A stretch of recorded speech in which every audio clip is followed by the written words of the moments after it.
Hello दोस्तों, welcome to software engineering channel. आज हम सॉफ्टवेयर रिक्वायरमेंट इंजीनियरिंग की सीरीज के लेक्चर नंबर 24 को देखेंगे और डिटेल में स्टडी करेंगे। देखते हैं कि आज के लेक्चर में क्या है, लेकिन उससे पहले हम ये देख लें कि लास्ट लेक्चर में हमने क्या पढ़ा था।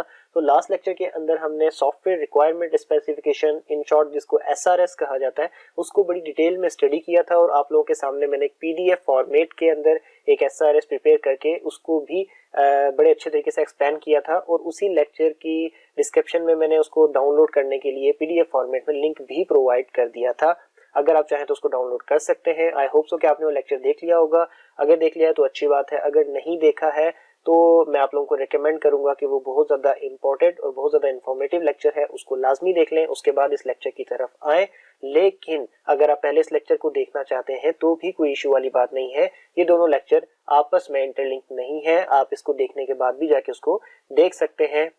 और इसके अलावा तमाम लेक्चर एक सीक्वेंस में हमारा सॉफ्टवेयर रिक्वायरमेंट इंजीनियरिंग का जो फेसबुक ग्रुप है उसके अंदर शेयर्ड है। आप वहां जाकर इनको एक्सेस कर सकते हैं, पीडीएफ फॉर्मेट में इनको डाउनलोड कर सकते हैं और किसी लेक्चर के रेलेवेंट कोई भी क्वेश्चन है तो आप वहां पर भी पूछ सकते हैं, जिसके ऊपर मैं या आप जैसे बाकी स्टूडेंट जो कि सॉफ्टवेयर रिक्वायरमेंट इंजीनियरिंग वहां पर लर्न कर रहे हैं आपको जरूर रिस्पॉन्स करेंगे। तो अगर आपने ग्रुप ज्वाइन नहीं किया है तो आप उसको ज्वाइन कर लीजिए। तो आज के लेक्चर में हम क्या देखने वाले हैं? आज के लेक्चर में हम देखेंगे कि रिक्वायरमेंट वैलिडेशन क्या होती है। तो अगर हम अपने रिक्वायरमेंट इंजीनियरिंग के प्रोसेस के ऊपर नजर मारें तो हमने रिक्वायरमेंट एलोकेशन के ऊपर से स्टार्ट लिया था और आहिस्ता आहिस्ता हम रिक्वायरमेंट वैलिडेशन के ऊपर आ पहुंचे हैं। यानी कि रिक्वायरमेंट इंजीनियरिंग प्रोसेस की जो डायग्राम हम लेके साथ चल रहे थे, आज हम उसके लास्ट स्टेज के ऊपर खड़े हैं जिसका नाम है रिक्वायरमेंट वैलिडेशन।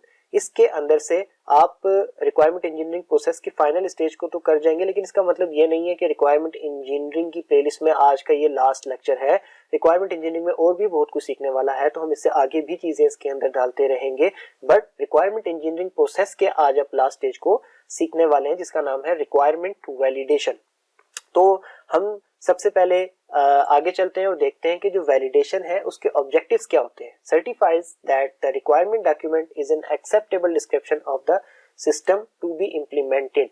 अब आप वैलिडेशन का जो बेसिक ऑब्जेक्टिव होता है वो यही होता है कि यहाँ पर आप इस चीज को सर्टिफाई कर देते हैं कि जो रिक्वायरमेंट डॉक्यूमेंट अभी तक आपने जनरेट किया है वो एग्जैक्टली डिस्क्रिप्शन है उस सिस्टम की जो कि आप बनाना चाहते हैं। ठीक है, आपने रिक्वायरमेंट डॉक्यूमेंट पीछे वाले कुछ स्टेजेस से गुजरने के बाद एक जनरेट किया है और वो जनरेट अब हो चुका है और अब आप लास्ट स्टेज पे खड़े हैं रिक्वायरमेंट इंजीनियरिंग के प्रोसेस पे। तो अब आप यहाँ पर उस डॉक्यूमेंट में कुछ और ऐड नहीं करेंगे, बल्कि उसको चेक करेंगे कि क्या अभी तक की जो मेहनत है हमारी वो एग्जैक्टली वही चीज की डिस्क्रिप्शन दे रही है जो हम बनाना चाहते हैं या नहीं दे रही। तो सबसे पहले इसके अंदर हम क्या चेक करते हैं? वैलिडेशन के ऑब्जेक्टिव्स जो हैं वो तो आपको समझ आ गया है, लेकिन अब इसमें हम चेक क्या क्या करते हैं जिससे आपका डॉक्यूमेंट वैलिडेट हो पाता है। तो सबसे पहले आप ये चेक करते हैं कि इसमें कंप्लीटनेस एंड कंसिस्टेंसी मौजूद है या नहीं। इसके अलावा कन्फर्मेंस टू स्टैंडर्ड्स, डेफिनेटली जिस ऑर्गेनाइजेशन के लिए आप सॉफ्टवेयर बना रहे हैं उनके कुछ स्टैंडर्ड्स हैं, तो उनके कुछ स्टैंडर्ड्स होंगे, तो आपने ये चेक करना होता है कि क्या आपका सॉफ्टवेयर उन स्टैंडर्ड से मीट करता है या नहीं।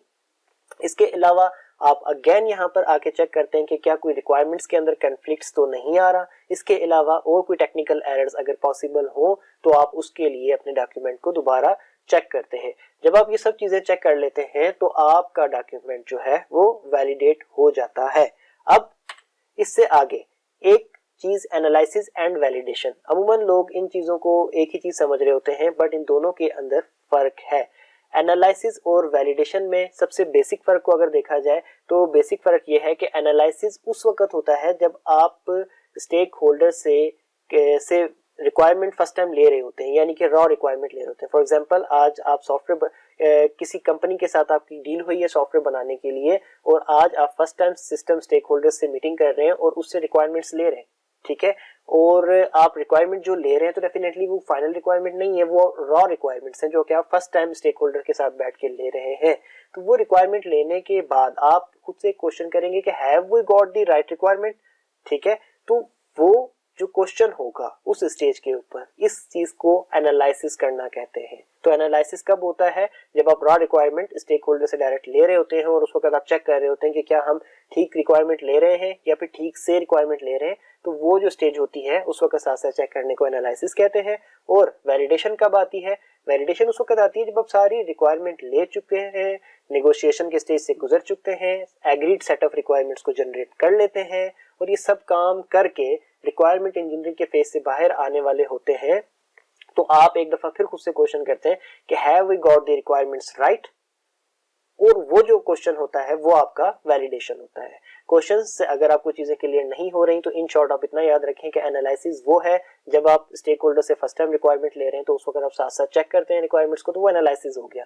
At the end of the day जब रिक्वायरमेंट इंजीनियरिंग के आप फाइनल स्टेज पे खड़े होते हैं और एग्रीड सेट ऑफ रिक्वायरमेंट को आप दोबारा से चेक कर रहे होते हैं क्या इसमें कोई मसला तो नहीं है, परेशानी तो नहीं है, प्रॉब्लम तो नहीं है किसी किस्म का, कोई टेक्निकल, कोई कंसिस्टेंसी, कोई स्टैंडर्ड प्रॉब्लम, तो वो जो चीज है वो वैलिडेशन है। तो एनालिसिस स्टार्ट में है, वैलिडेशन एंड पे है। ठीक है, तो अब हम आगे चलते हैं। एनालिसिस एंड वैलिडेशन का कंसेप्ट हमारा आई होप सो कि क्लियर हो चुका है। तो अब हम देखते हैं कि रिक्वायरमेंट वैलिडेशन का जो फेज है वो क्या क्या इनपुट्स लेता है और उन इनपुट्स की बेस पे क्या क्या आउटपुट्स जनरेट करता है। तो इनपुट लेता है ये requirement document, definitely requirement document लेगा तभी उसको चेक करेगा। ऑर्गेनाइजेशनल नॉलेज और तीसरे नंबर पे ऑर्गेनाइजेशनल स्टैंडर्ड्स। ये तीन इनपुट्स लेने के बाद लिस्ट ऑफ प्रॉब्लम्स ये एज आउटपुट देता है और एग्रीड एक्शंस एज आउटपुट देता है। अब रिक्वायरमेंट डॉक्यूमेंट क्या होता है ये तो हम सबको पता है, मेरे ख्याल में अब इसको दोबारा डिफाइन करने की जरूरत नहीं है और मैं अभी करूंगा भी नहीं। अब मैं डायरेक्ट आपको हाल बता ऑर्गेनाइजेशनल नॉलेज से क्या मतलब है यहाँ पर वो मैं आप लोगों के सामने जरूर डिफाइन कर देता हूँ। तो knowledge of the organisation which may be used to जज the realism of the requirements. जब आप रिक्वायरमेंट देते हैं किसी ऑर्गेनाइजेशन को फाइनल सेट ऑफ रिक्वायरमेंट तो वो कोई ना कोई जो है ना आपका एक तरीके से समझ लें कि एक माइंडसेट लेकर उन रिक्वायरमेंट्स को चेक कर रहे होते हैं या फिर जज कर रहे होते हैं और वो माइंडसेट वो आपको डायरेक्टली एक्सप्रेस नहीं करते कि हम इस माइंडसेट के साथ चेक करेंगे। वो माइंडसेट आपको उस ऑर्गेनाइजेशन वालों के साथ टाइम गुजारने के बाद ड्यूरिंग रिक्वायरमेंट गैदरिंग प्रोसेस आपको वो उनका माइंडसेट पता चल जाता है और आप उस माइंडसेट को जान के एज अ नॉलेज यूज करते हैं अपने रिक्वायरमेंट को पेश करने के लिए। ठीक है, फॉर एग्जाम्पल मैं आपको यहाँ पर एक एग्जाम्पल दे देता हूँ कि आप एक आदमी से बात करने जा रहे हैं। अब वो बात चाहे नॉर्मल ही क्यों ना हो लेकिन आपको इस चीज का आइडिया है कि इस बंदे का मूड या फिर इस बंदे की नेचर कैसी है या इस बंदे का एटीट्यूड कैसा है और आप उससे बात करते हुए उसके एटीट्यूड को माइंड में रखेंगे और उसको माइंड में रखकर उस हिसाब से उससे बात करेंगे ताकि वो हार्शली कहीं रिएक्ट ना कर जाए। तो वो आपको नॉलेज था उस बंदे के माइंडसेट का, उस बंदे के एटीट्यूड का, उस बंदे का नेचर का। तो उस जब आप उसको कोई बात अपनी कन्वे करने लगे तो उस बात के साथ आपने वो नॉलेज भी अपना यूज किया ताकि आप इजीली कन्वे कर सको और वो समझ सके बजाय इसके कि वो उसके ऊपर हार्शली रिएक्शन कर सके। तो इसी तरीके से ऑर्गेनाइजेशनल नॉलेज भी इसी तरीके से काम करता है। मैं आपको वापस पीछे अपनी डायग्राम पे लेके जाता हूं। तो अगर आप नजर मारे तो रिक्वायरमेंट डॉक्यूमेंट तो जा रहा है, साथ ऑर्गेनाइजेशनल नॉलेज जा रहा है। ये ऑर्गेनाइजेशनल नॉलेज ऑर्गेनाइजेशन वालों ने डायरेक्ट हमें नहीं बताया लेकिन हमने उनके साथ टाइम गुजारने के बाद काफी हद तक वो गैदर कर लिया है। अब हम उसको यूज कर रहे हैं रिक्वायरमेंट डॉक्यूमेंट के साथ। अब इसके बाद आपके पास आ जाता है ऑर्गेनाइजेशनल स्टैंडर्ड्स। इन स्टैंडर्ड्स को लोकल स्टैंडर्ड्स भी कहा जाता है। देखिए हर जगह के कुछ प्रोटोकॉल्स होते हैं, कुछ रूल्स होते हैं। तो हो सकता है जिस ऑर्गेनाइजेशन के लिए आप सॉफ्टवेयर बना रहे हैं उनका भी कोई रूल हो, कोई प्रोटोकॉल हो कि हम डॉक्यूमेंट्स को इस स्टाइल के अंदर ऑर्गेनाइज करते हैं। तो जब आप रिक्वायरमेंट डॉक्यूमेंट प्रोवाइड करेंगे तो उनके उस स्टैंडर्ड को फॉलो करते हुए प्रोवाइड करेंगे। तो ये तीन चीजें थी जो कि एज एन इनपुट जाती हैं, requirement document, organizational knowledge, organizational standards. ये तीनों चीजें आपको क्लियर हो गई कि क्या है।